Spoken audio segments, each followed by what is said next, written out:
ଆରେ ଜଟଣୀ ନିର୍ବାଚନ ଲୋକ ପାଦକୁ ଜୁହାର ସେ ମତେ 60,000 80,000 ଭୋଟ 50 60 70 ବର୍ଷ ହେଲା ଦଉଛନ୍ତି।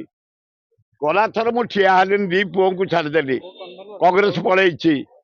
କମିଂ କଂଗ୍ରେସ ଏମଏଲଏ ଜଟଣୀ ଜନସାଧାରଣ ଫାଇନାଲ କରିଛନ୍ତି। ଆଦିବାସୀ ହରିଜନ ମାଇନର କମ୍ୟୁନିଟି ସମସ୍ତେ ଡିସାଇଡ କରିଛନ୍ତି କଂଗ୍ରେସକୁ ଭୋଟ ଦେବେ। କଂଗ୍ରେସରୁ ଜଣେ ବିଧାନସଭା ଯିବ ଜଟଣୀ ଏମଏଲଏ। ମୁଁ ଆପ୍ରାଣ ଚେଷ୍ଟାରେ ସେଇ କାର୍ଯ୍ୟରେ ଅଛି। କହିଲି ପରା ଜଟଣୀର ଜଣେ ଏମଏଲଏ ଯିବ କଂଗ୍ରେସର। ସୁର ଭାଇଙ୍କ ଚଏସ ଉପରେ ଫାଇନାଲ ଏଇ ନା ହଉଛି। ମୁଁ ଶୁଣ, କାଲି ଆଡେ ଜାଗର, କାଲି 19ଟା ଶିବ ମନ୍ଦିର ଯାଇଥିଲି ଜଟଣୀ ନିର୍ବାଚନ। ସକାଳୁ ଯାଇଥିଲି 4ଟା, ଆଉ ମେଣ୍ଢାଶାଳ ଗୋଟେ ଭଲି ଇନାଗୋରେସନ କରି ଆଉଛି। ଉପରଓଳି 2ଟା ଅଛି ଫୁଟବଲ ଫାଇନାଲ। କଣ ପାଇଁ ଯାଉଛି ଜଟଣୀ ଏରିଆ?